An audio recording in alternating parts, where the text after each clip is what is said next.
Even without doing any activity, you can still manifest what you want if you organize these 4 dimensions in one direction and keep it unwavering in that direction for a certain period of time.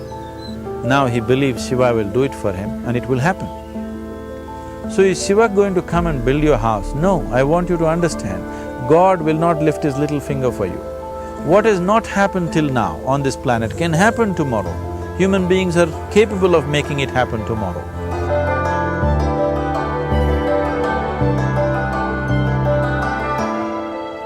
Everything we as human beings have created on this planet was essentially first created in our minds. All that you see, which is human work on this planet, first found expression in the mind, then it got manifested in the outside world. The wonderful things that we have done on this planet and the horrible things that we have done on this planet, both have come from the human mind. So if we are concerned as to what we create in this world, it's extremely important that first of all we learn to create the right things in our mind, how we keep our minds. If we do not have the power to keep our minds the way we want it, what we create in the world is also going to be very accidental and haphazard. So learning to create our minds the way we want is the basis of creating the world the way we want. There is a wonderful story in the yogic lore. On a certain day, a man took a walk. He went for a long walk. Accidentally, unawares, he walked into paradise. Fortunate, isn't he? He just took a walk and he landed up in paradise. After this long walk, he felt little tired. So he thought, oh, I'm tired, I wish I could rest somewhere. He looked around, there was a nice tree, underneath which there was very cushiony grass. So it was inviting. He went and put his head down there and slept. After a few hours, he woke up,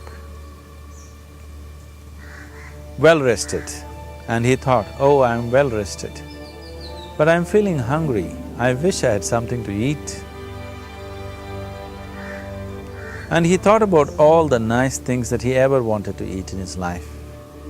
And instantly, all those things appeared in front of him. You need to understand, there the service is like that. Hungry people don't ask questions. Food came and he ate. Stomach became full. Then he thought, oh, my stomach is full, I wish I had something to drink. All the nice things that he ever wanted to drink, he thought about it and all of them just appeared in front of him. Drinking people also don't ask questions, so he drank.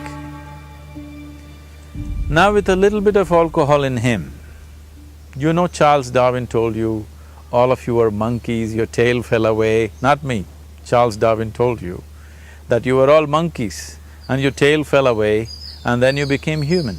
Yes, definitely the tail fell away.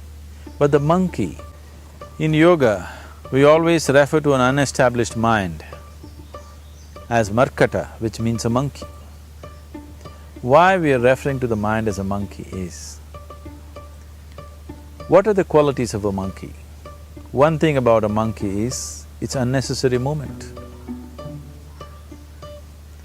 And another thing about the monkey is, if I say you're monkeying somebody, what does it mean?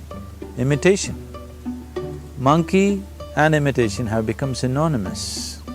So these two essential qualities of a monkey are very much the qualities of an unestablished mind. Unnecessary movement, you don't have to learn it from the monkey, you can teach it to the monkey. And imitation is full-time job of the mind. So when these two qualities are on, a mind is referred to as a monkey. So this monkey became active within him. He just looked around, thought, what the hell is happening here? I asked for food, food came.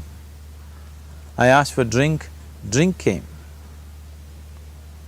There must be ghosts around here. and ghosts came. Oh, the ghosts have come, they're going to surround me and torture me, he thought. Immediately the ghosts surrounded him and started torturing him. Then he started screaming in pain and said, oh, they're going to kill me, and he died. Just now he said he's a fortunate being. The problem is he was sitting under a kalpavriksha or a wishing tree. He asked for food, food came, he asked for drink, drink came, he asked for ghost, ghost came, he asked for torture, torture came, he asked for death, death happened. Now don't go looking for these kalpavrukshas in the forest. You can barely find a tree these days. A well-established mind, a mind which is in a state of samyukti, is referred to as a kalpavriksha. If you organize your mind to a certain level of organization, it in turn organizes the whole system. Your body, your emotion, your energies, everything gets organized in that direction.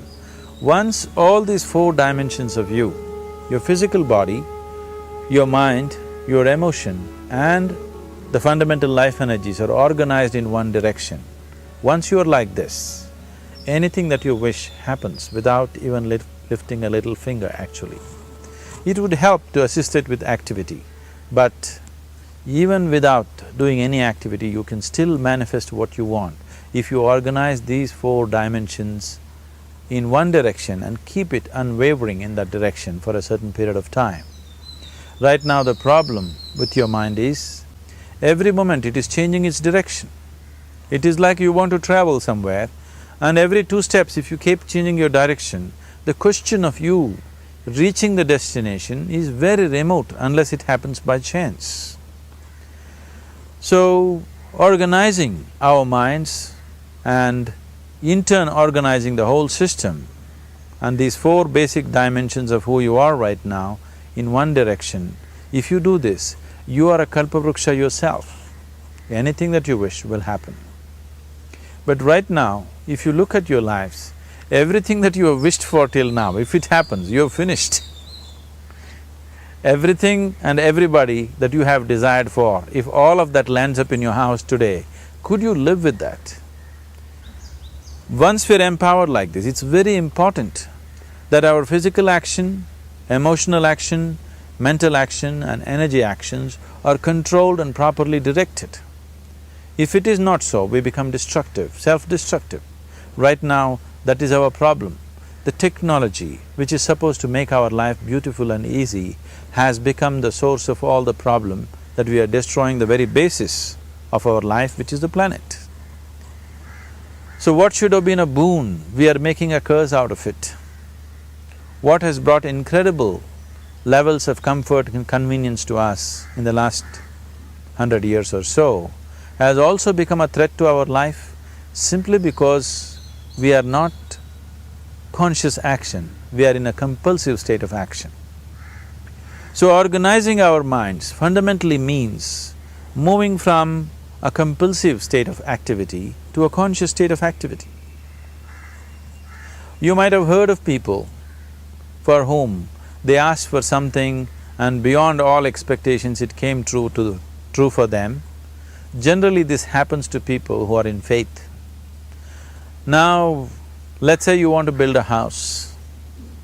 If you start thinking, oh, I want to build a house. To build a house I need 50 lakhs, but I have only 50 rupees in my pocket. Not possible, not possible, not possible.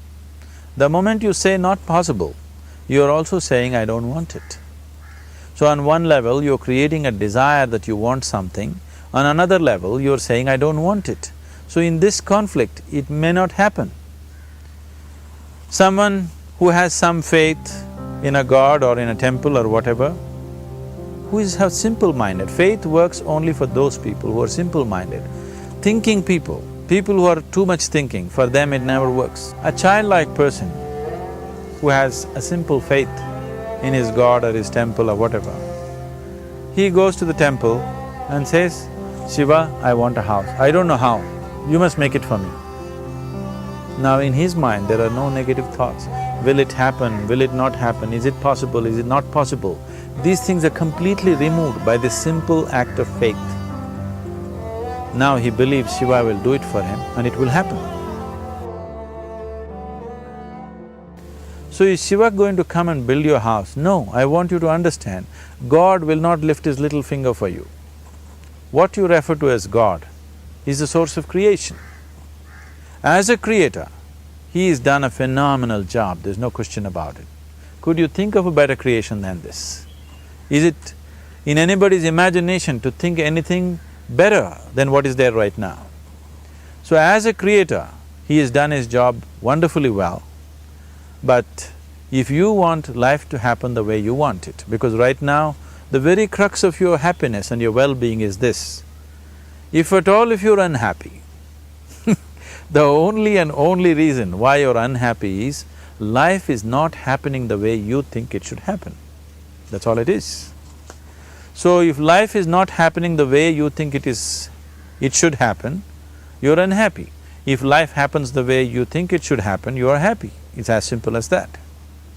So if life has to happen the way you think it should happen, first of all, how you think, with how much focus you think, how much stability is there in your thought, and how much reverberance is there in the thought process will determine whether your thought will become a reality or is it just an empty thought.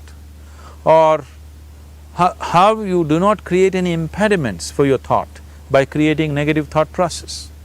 This possible is something possible or not possible, is destroying humanity.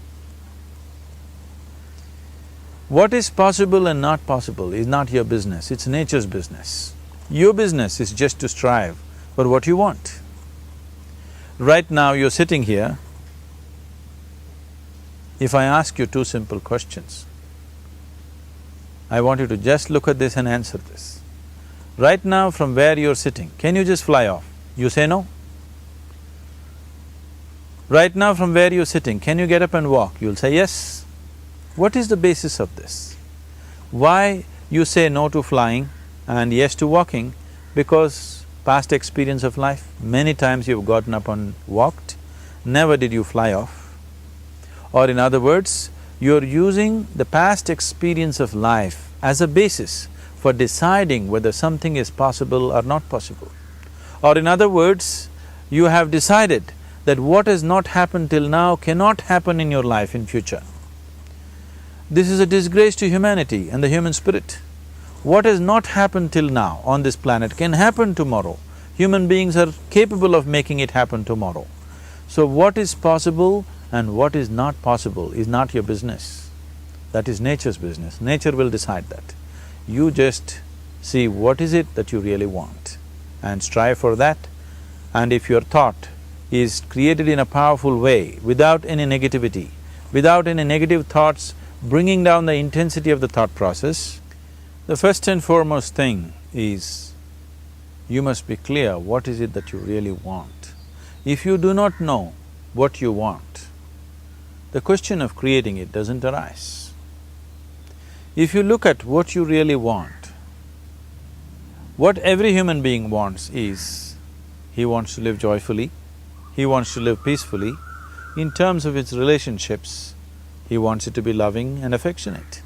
Or in other words, all that any human being is seeking for is pleasantness within himself, pleasantness around him.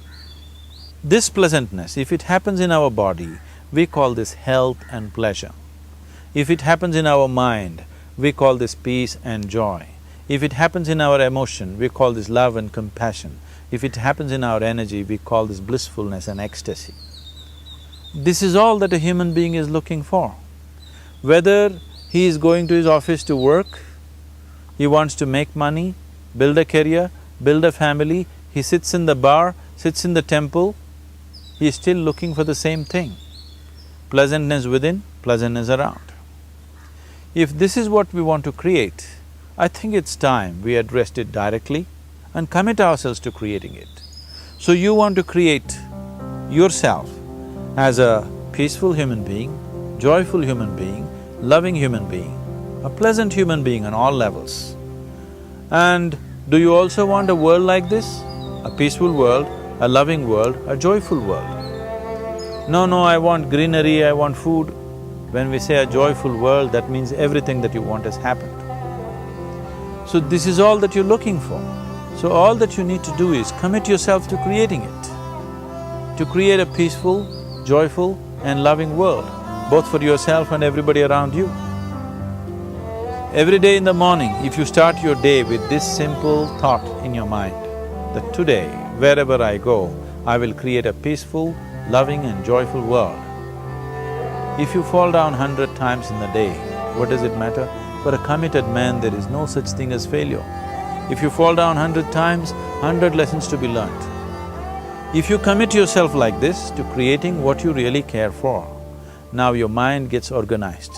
Once your mind gets organized, the way you think is the way you feel, your emotion will get organized. Once your thought and emotion is organized, your energies will get organized in the same direction. Once your thought, emotion and energies are organized, your very body will get organized. Once all these four are organized in one direction, your ability to create and manifest what you want is phenomenal. You are the creator in many ways. That which is the source of creation is functioning within you every moment of your life. It is just that, have you kept access to that dimension or not? Organizing the four basic elements of your life will give you that access. There are tools and technologies to do this. The whole science of yoga, the whole technology that we refer to as yoga is just about this, transforming yourself from being just a piece of creation to become a creator.